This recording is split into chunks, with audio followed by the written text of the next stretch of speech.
Tazavatana, fandaharana ara-pahasalamana, iresana mahakasika amin'ny fahasalamana amin'ny lafiny rehetra sy ho an'ny sokajin'olona rehetra, ifampizarana torohevitra mahasoa.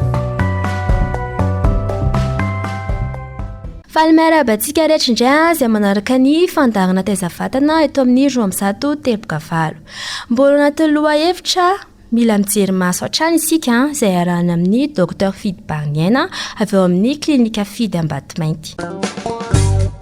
Fandrandray koa aretinandoha marary io loha io indrindra fa ho an'ny olo-dehibe japaina ny tosidana ny tension ao tsara tsabona kosa dia misy hoe sinusite ohatra dia ataony radio sy ny sisa tsisy ninina adaoko ny analyse ohatra tsisy andreny le hoe cysticercose toxoplasmose mety hoe regny koa nisan'ny maloto tsisy ninina mihitsy dia hoe ndraindray koa mety maso mahatonga an'izay mamonjy dokotera dia rehefa mahazo fitsabona na mahazo solomaso dia afaka le retinandoha na le fampanina koa na ifampanina koa ohatra zany jerena ny tositra ao tsara jerena daholo ny antony-drehetra mahatonga le fampanina tsisy ninina dia ndraindraiky ake le maso koa zany mila teva mitady solomaso mahatonga le fampanina zany sadina ny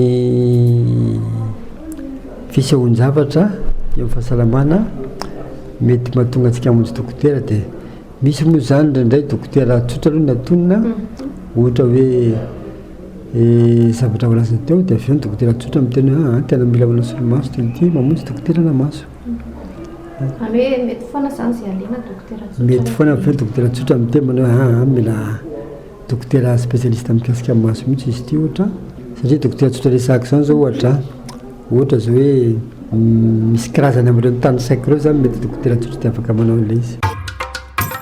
Ny mahasoa no ifampizarana.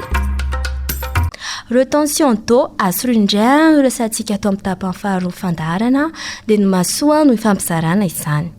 Maro karazany ny antony mahatonga ny retention d'eau amin'ny vatana ka ireto ara misy torohevitra atoronay anao mba hiadiana amin'izany. Mila hena ny sira izany hoe rehefa tsikaritra ho mivonto na mibontsina ny vatana dia hena avy hatrany ny fihinanana sira.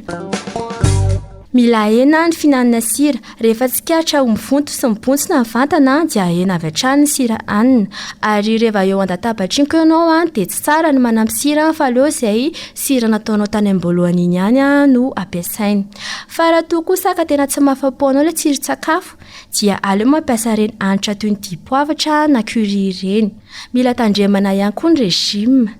Misy manko ireo karazana régime voalaza fa misoroka ny retention d'eau fa aleo kosa nefa manantona mpitsabo misahana sakafo mialohan'ny anarahana izany. Ilaina ihany koa misotro rano. Rehefa manao retention d'eau dia tsy midika mihitsy hoe tokony hifady rano ny olona iray fa mpitsabo ihany afaka mamaritra ny fatran'ny rano tokony hosotroinao. Raha tsy ampy manko ny rano dia mety hiteraka aretina hafa indray izany toy ny aretin'ny tatavy. Ilaina ihany koa manao fanatanjahantena toy ny lomano ohatra satria rehefa milomano ianao dia miasa daholo ny vatana rehetra. Dia izay indray ary aloha fandaharantsika tamin'ity androany ity dia manome fotoana anao amin'ny rapitso tahaka izao indray mirahasoa daholo. Tazavatana, fandaharana ara-pahasalamana, iresana mahakasika amin'ny fahasalamana amin'ny lafiny rehetra sy ho an'ny sokajin'olona rehetra, ifampizarana torohevitra mahasoa.